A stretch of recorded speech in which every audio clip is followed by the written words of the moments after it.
pero ese casi tiene más que ver con tu genética personal, familiar, y no con tu género. A eso es a lo que me refiero, ¿no? Si tú vienes de una familia de deportistas y yo no, es mucho más probable que tú tengas la posibilidad de desarrollar y tener un buen desempeño en el campo de los deportes, o en el campo de las artes, o en el campo de las leyes, o si has sido todo el tiempo un trabajador del campo. Vas a tener mucho mejores habilidades que las que yo pueda tener si no he hecho esto independientemente del género.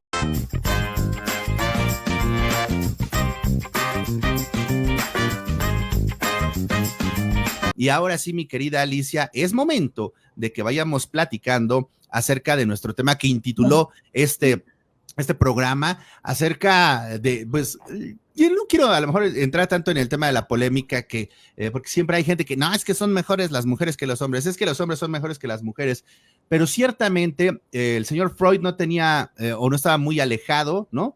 De un principio básico que decía todos los hombres o mujeres son mujeres, ¿no? Solamente cambiamos el grado de especialización, y me gustaría nada más que pensáramos, echáramos a volar la imaginación cuando el espermatozoide bueno, el óvulo es fecundado por el espermatozoide. Hasta ese momento somos mujeres, tenemos el XX, ¿no? Como de base. En el momento que el espermatozoide trae esta diferenciación, pues ya completamos la otra X o le ponemos la Y, ¿no? Y a partir de ahí vamos a generar un cerebro, ¿no?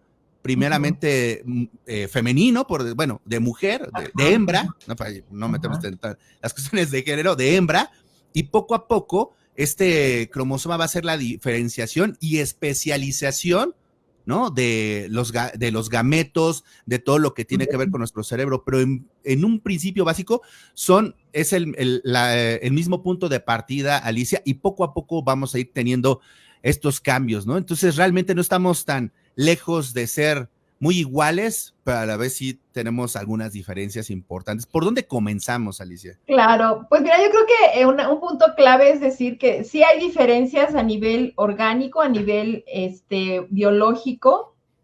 Por supuesto, nuestras funciones en la base reproductiva son claras, ¿no? A nosotros nos toca parir y ustedes ponen una parte muy importante, por ejemplo, pues para que se logre, y además el sexo. Que no es tan sencillo, Alicia, es una gran labor. Yo lo sé, y lo estás experimentando, estás en una experiencia tan rica en ese sentido que, por supuesto, creo que es valiosísima. Pero mira, una cuestión esto que viene, digamos, desde el punto de vista evolutivo, que también explica buena parte de los roles que se han venido desempeñando socialmente hablando, culturalmente hablando, bueno, también han ido evolucionando, y ahí es donde ya entramos al hecho de que más allá de los aspectos reproductivos y de la cuida de las crías, de la crianza, en la que también ahora se está revalorando la importancia de la participación de los papás, de todos los involucrados, bueno, pues el tema de la construcción de qué es ser hombre y qué es ser mujer, pues eso también es algo muy, muy cultural, que se ha venido desarrollando y justificando de alguna manera a lo largo del tiempo en función de los roles que se han venido asignando. Entonces, ¿a qué voy? Que digamos que evolutivamente, en el momento en que por los cambios que se fueron gestando, la mujer, antes éramos como cualquier otro animal, en donde nos reproducíamos igual que los perritos, igual que los gatos, igual que todas las especies, pero en los cambios que se fueron dando, en donde se fue generando una postura vertical, estar parados y tener acortarse el ciclo de reproducción en intraútero a 9 meses, pero ampliarlo el tema de la crianza a mayor tiempo, precisamente porque empezó a generar mayores alcances el desarrollo del cerebro humano. Se empezaron a dividir este tipo de funciones, donde los hombres continuaron siendo los cazadores, las mujeres las recolectoras y las que cuidaban el espacio, digamos, doméstico. Y eso, en la medida en que se va reproduciendo, pues fue generando unas estructuras funcionales a nivel cerebral que efectivamente marcan ciertas proclividades en el tipo de habilidades que se desarrollan, ¿no?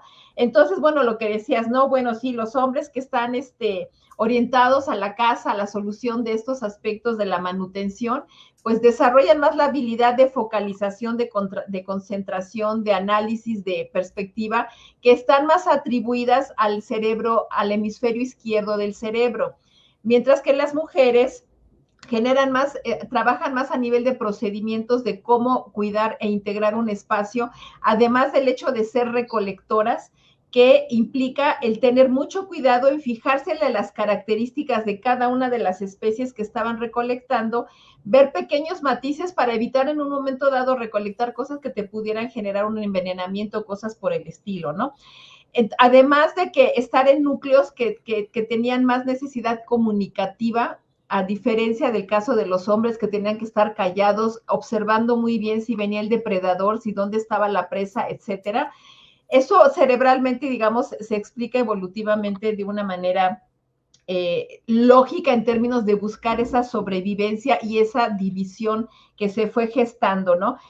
Bueno, pero hemos venido evolucionando de alguna forma importante, y es donde pasamos al hecho, reitero, de que ya el género se convierte en una construcción social y se empieza a dar a las mujeres y a los hombres roles distintos que implican también el desarrollo de estructuras y de conectividades cerebrales distintas, de habilidades distintas también a nivel cognitivo, pero que no quiere decir que no tengan la capacidad de no desarrollar las otras por ser de un género o de otro.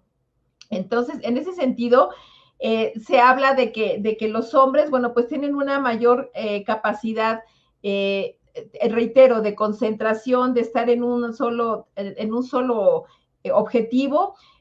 Las mujeres tenemos una mayor capacidad de gestión verbal, de una mayor memoria, porque la estructura hipocampal, el hipocampo, que es donde radica la memoria, tiene una mayor desarrollo en ese sentido.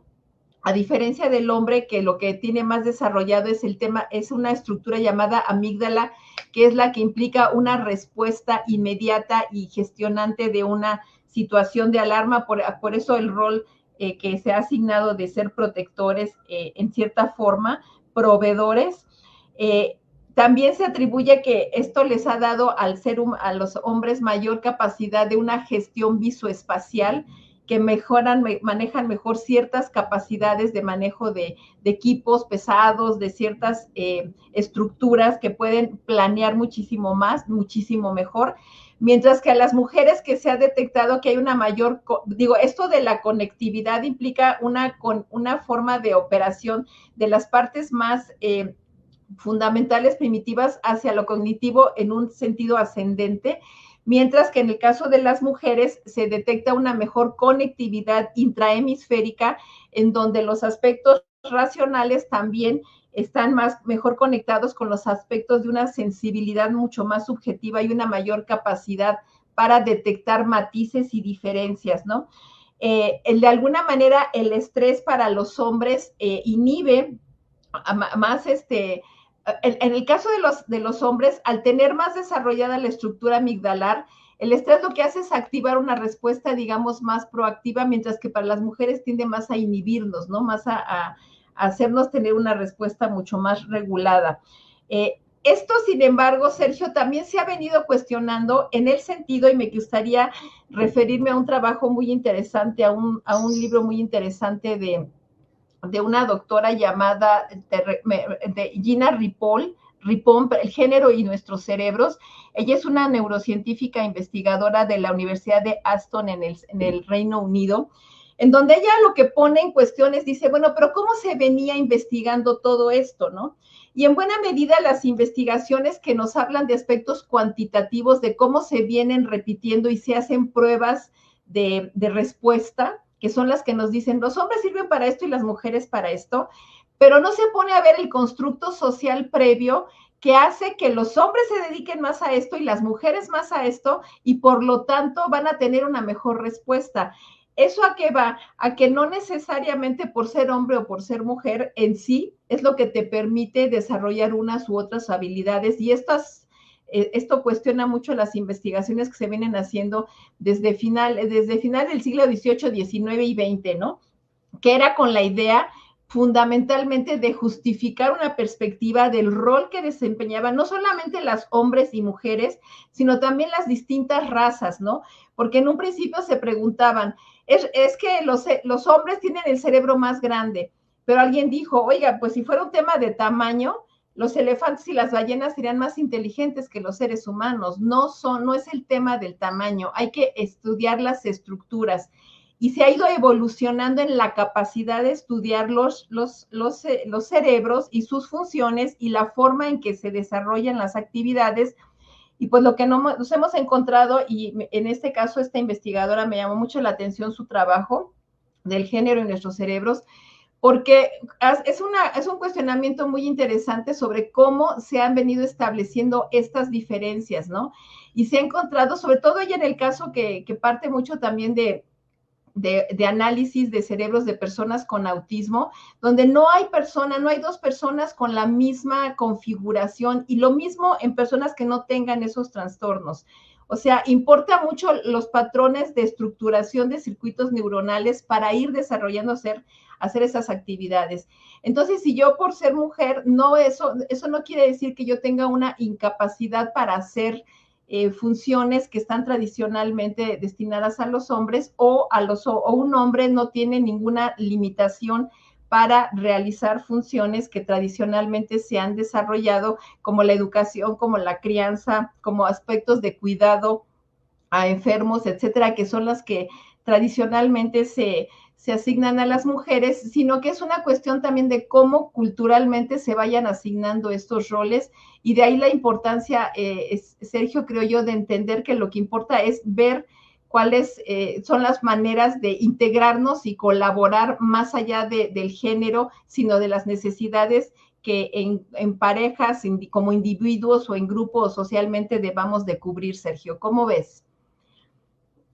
Totalmente de acuerdo, y sobre todo que entender que el nivel de especialización que tuvimos, ¿no? En estas diferenciaciones y en todo este crecimiento, pues en la adolescencia, etcétera, nos permiten generar, pues, ciertas habilidades, pero no estamos negados a poder adquirir otras. Lo platicábamos la semana pasada, ¿no? En la antesala del 8M, ¿no? O sea, en donde no hay alguien mejor que otro, o sea, simplemente estás dotado, ¿no? De todas las posibilidades, pero también cómo las trabajes, cómo vayas estudiando, te va a hacer desarrollarlas, ¿no? Por eso no se entiende que hoy día no existan estas equidades y igualdades que tanto se han venido peleando, porque potencialmente todos podemos realizar casi todas las actividades